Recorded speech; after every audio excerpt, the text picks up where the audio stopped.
Okay, here's a question. I'm still doing trials, and my kitchen is the biggest challenge due to dark wood ceiling. Nowhere to bounce flash. What would you suggest? Sorry. Would you suggest approach for this challenge? So I would say that you should be pointing it behind you. So try pointing it at a 45-degree angle behind you. Especially corners are a great chance for reflection. And then obviously it's a kitchen. I'm assuming there would be windows and natural light there. So just make sure that you're utilizing the natural light as much as possible. What happens if the flash does not give enough light and you need even more light? If the flash doesn't give enough light, then you need to boost it. So oftentimes people will have the flash setting on automatic. So what that means is it will adjust to your camera and sort of communicate with your camera on what settings you're using there, and then it will adjust accordingly. And it doesn't always do the greatest job. I hope we're all using manual or aperture priority, because auto just doesn't do the greatest job. So yeah, definitely just take that flash into a more manual mode and boost it accordingly. Every flash should have adjustments, so you can just boost it if it's not giving you enough light. May not be enough power in a big room. So yes, really good point. Big rooms are not a challenge. It's more of the length of the rooms that are a challenge. But for big rooms, again, we want to be utilizing as much light as possible. So all of the curtains and blinds and everything open, and then ceiling lights, lamp lights, every light that you can use will really, really help. If you are in a situation where you've done the best you can, and you've boosted the flash, then that should be fine. I have photographed a property that had brown walls and ceilings, or worse, red. What would you do with that? So red ceilings and the reflections, I would say adjust your white balance, and that should solve the problem. Do we need to use a flash if the room is exposed enough and we use our camera settings to adjust? Stacy, yes you do. So again, the flash is a requirement. You may think that you're able to do, or you may be able to do a really great job with the light that's provided and adjusting your settings. But the flash is a requirement, and it will really help to fill in those shadows, and there's no reason not to use it. So I also use Lightroom to edit. Are we allowed to do this? Yeah, so again, really good question in terms of editing. So what we say with editing is we have a post-production team at our end, so we always advise not to edit. The reason for this is just to do with time. Also, we have our own editing techniques, so that are really, really specific for the client. So we would just advise to not edit at all. However, having said that, if there's things that you need to adjust in Lightroom, we're not going to, we're not the editing police, we're not going to stop you. But due to the fact that we have a post-production team, it just makes you editing and them editing completely, it just makes it inefficient. And we want you to have as much time as possible. So yeah. And also, having said that, our post-production team is really, really specifically trained on certain types of editing for what our clients like and the standard that we offer. So yeah. Is it a good idea to turn on all the other lights in the room? Hopefully, I'm not sure if you caught the presentation, but yes, all lights in the room on, please. Could use a reflector to bounce flash off behind. So again, we don't require any other external light sources, including reflectors. The only requirement from us is the flash. And if you are really struggling, it's just a matter of practice, practice, practice, practice. But you should not have a need for a reflector. Is the speed light always on the camera, or can it be handheld? No, it is always on the camera. Do you want the RAW files? So we want the JPEGs. We do not accept anything in RAW, but if you mean unedited, yes, we want unedited, please. Okay, in terms of file size for JPEGs, it's anywhere between 3 and 8 megabytes. Hopefully that answered your question, Thea. What format should we send the photographs in?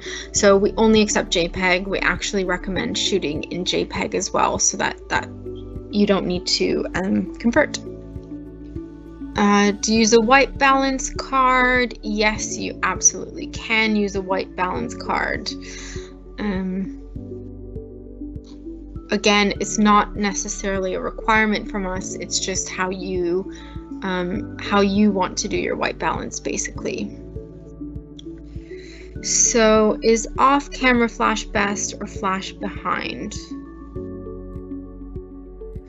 I'm not quite sure if I understood that question, but again, it's the speedlight or flash gun that attaches to your camera, and the requirement is for it to be up towards the ceiling or pointed 45 degrees behind you. And again, corners are always really great. So yeah.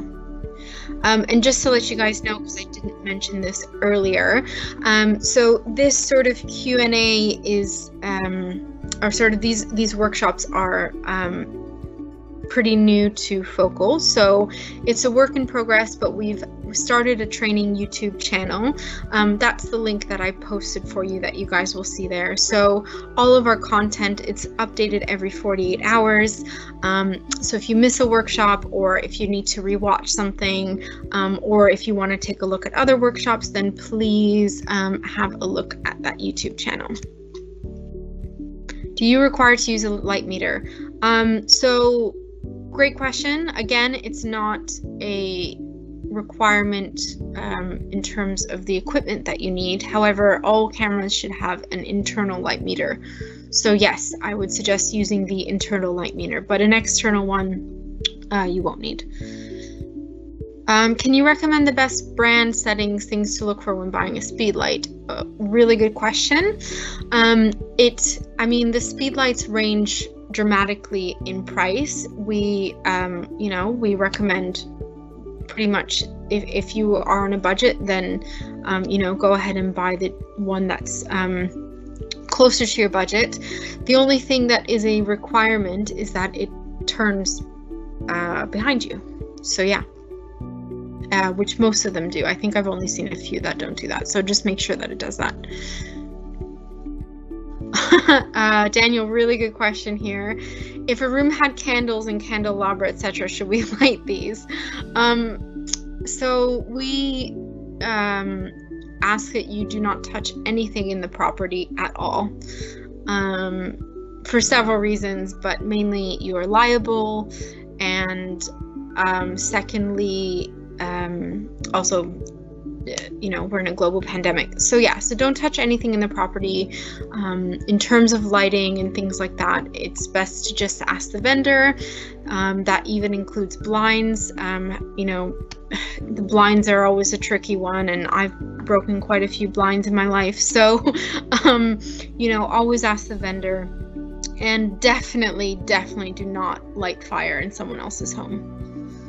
If they have it on, then yes, that's up to them, but do not light a fire in someone else's home, please. Okay, what is the range of reading on the meter I should try to aim for?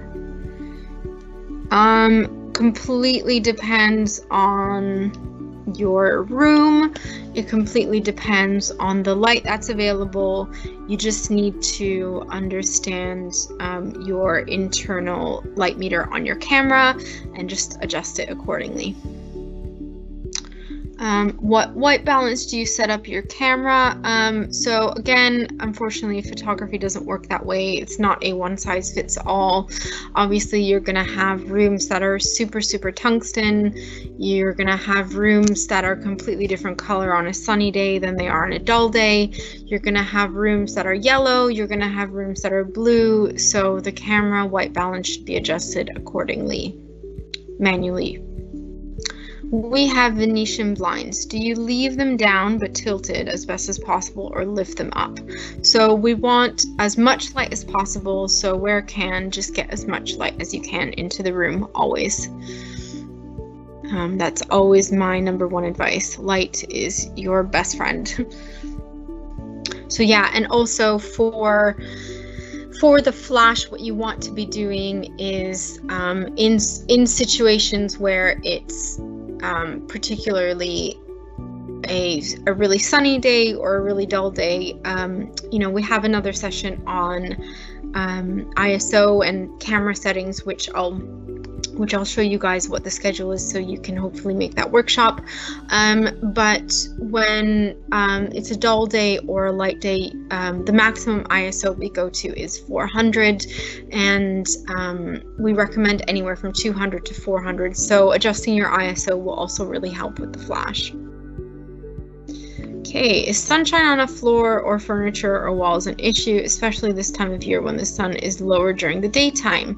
So I don't know what you mean by sunshine, Matthew, but hopefully if you're talking about the sun that's coming in from the windows and sort of the reflections, that's absolutely fine. Okay, I have 2 more questions that I'll get to, and then we're out of time. So, if the property is available only in the evenings when it's dark outside, what should I do with the windows? The answer is do not take photos in the dark. You should only be shooting in the daytime. You need to tell the vendor this and make sure they're available during the day. If they have any issues, then speak to the agent, because they are selling their house, so they need to make availability during the day when there is light outside. Will there be a workshop on photographing bathrooms so that we could see some examples? No, unfortunately there is no workshop on bathrooms, but that's a really good point. I can include some examples in the composition workshop, because that is all composition. Okay, so that's all the time we have for today. I just wanted to share with you the workshops for the rest of the month. So the next one is going to be on Wednesday on ViewEat 360 tours. And yeah, so if you want to sort of jot these down, these are all at 10 a.m. So if you want to write any of these down or take a photo, then please go ahead. Okay, great. Thank you guys so much. I hope you enjoyed this today, and I hope it was useful for you. Yes, and I hope to see you again at the next workshop. Enjoy your day, and again, please visit the YouTube channel that I've posted there for you, as we'll be updating that regularly. Thanks, guys. Have a great day. Bye.